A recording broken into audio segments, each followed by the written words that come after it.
नमस्कार दोस्तों, मैं आपको आज बताने वाला हूँ कुछ यूनिक बिज़नेस के बारे में जिसकी तरफ लोगों का ध्यान ही नहीं जाता है और जिसकी वजह से उस बिज़नेस पे सिर्फ कुछ चंद लोगों का कब्ज़ा है जो उसको बहुत प्रॉपर वे में करते हैं और वो उस बिज़नेस के बारे में किसी को डिस्क्लोज़ नहीं करते हैं कि ये बिज़नेस आखिर में रन कैसे होता है, चलता कैसे है। आप लोगों को जानकर हैरानी होगी कि भारत में क्या किसी भी देश में कहीं पर भी 1 रुपया कमाना मुश्किल है बजाय 1 करोड़ रुपए कमाने से। हाँ, आप लोगों को हैरानी होगी ये बात मेरी सुनकर कि यार 1 रुपया कमाना कैसे मुश्किल हो सकता है। पर हाँ, मैं आपको ये सिद्ध करके दिखाऊंगा कि 1 रुपया कमाना मुश्किल है, 1 करोड़ रुपए कमाना आसान है। तो चलिए स्टार्ट करते हैं। सबसे पहला बिज़नेस है कबाड़े का। कबाड़े के भी बहुत सारी कैटेगरी हैं जिन पे बिज़नेस होता है।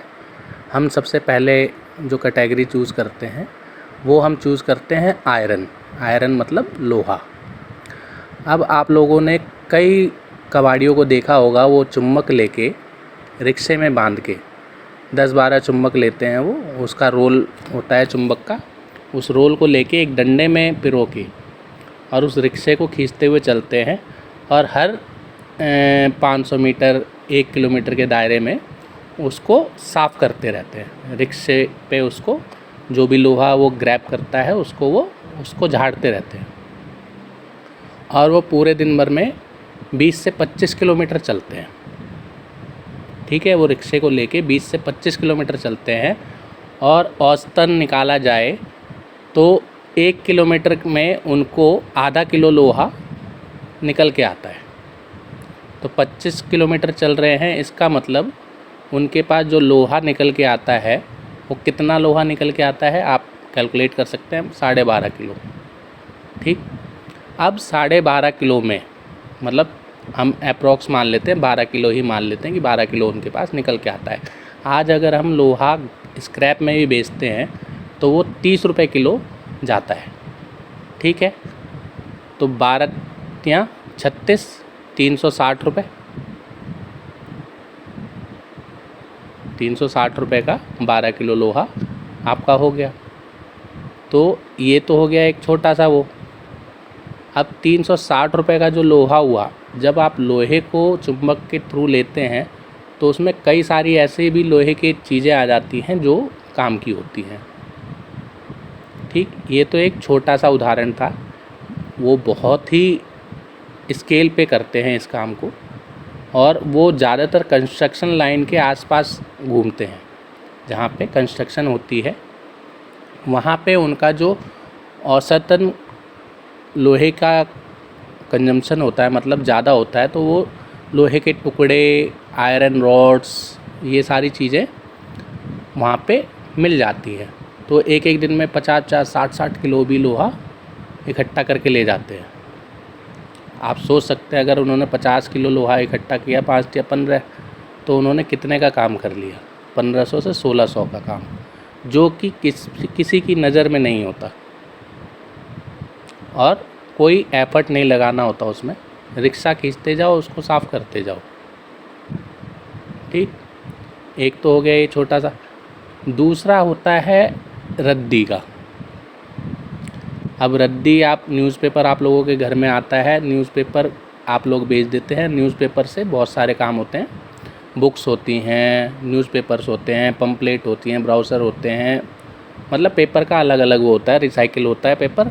तो उसमें भी 3 से 4 रुपये किलो का मार्जिन इनका होता है, गत्ता आ जाता है उसमें। फिर कॉपर वायर हो गई, बहुत सारे काम की चीज़ें ऐसी होती हैं जो आदमी को यूज़ करने के बाद वो उनको फेंक देता है, उसको नहीं पता होता उसकी जेन्युइन वैल्यू क्या है।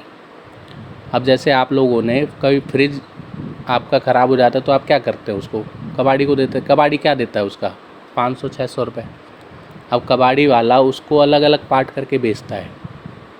कंप्रेसर अलग निकालता है, पाइपिंग अलग निकालता है। तो इस तरीके से जो कबाड़ी का बिज़नेस है वो बहुत ही स्केलेबल बिज़नेस है और बहुत ही बड़े पैमाने पे बिज़नेस है। पर हाँ, इसमें कोई भी ऑर्गेनाइज मार्केट नहीं है। अगर भारत देश इसको ऑर्गेनाइज कर लेता है तो भारत भी एक बहुत बड़ा कबाड़े के व्यापार के रूप में जाना जाएगा। रिसाइकलिंग से रिलेटेड सारे काम कबाड़े से ही चालू होते हैं और कबाड़ा एक बहुत ही बड़ा सोर्स है कोई भी नई चीज़ को बनाने का। लोहा, आपको पता है कि लोहा ख़राब नहीं होता, सालों साल ज़मीन में दबा रहता है, उसके बाद निकलता है और उसके बाद उसको एक सांचे में डाल के उसको गला के उसको किसी तरीके से फिर दोबारा रिफर्बिश कर दिया जाता है। ऐसे ही पेपर भी रिसाइकल होता है, बहुत सारी चीज़ें रिसाइकल होती हैं। आप जब इसके बारे में डीप नॉलेज लेंगे तो आपको पता चलेगा। ठीक है, तो आज के लिए इतना ही। हम बात करेंगे नेक्स्ट वीडियो में और अलग अलग नए टॉपिक पे बात करेंगे जिन पे आज तक किसी ने बात नहीं की। तो अगला हमारा टॉपिक जो होगा वो होगा एक बार्बर शॉप। ठीक है, अगर आपको ये वीडियो अच्छी लगे तो आप लाइक कर सकते हैं, शेयर कर सकते हैं, कमेंट कर सकते हैं। अगर इस वीडियो के अंदर आपको कुछ और भी इन्फॉर्मेशन चाहिए कबाड़े से रिलेटेड तो आप मेरे को टाइप कर सकते हैं, मैं उसके ऊपर भी वीडियो बना के अपलोड कर दूँगा। तो आज के लिए इतना ही, विदा लेते हैं। विक्रांत कंसल्टेंट ऑफ बड़ा बिजनेस।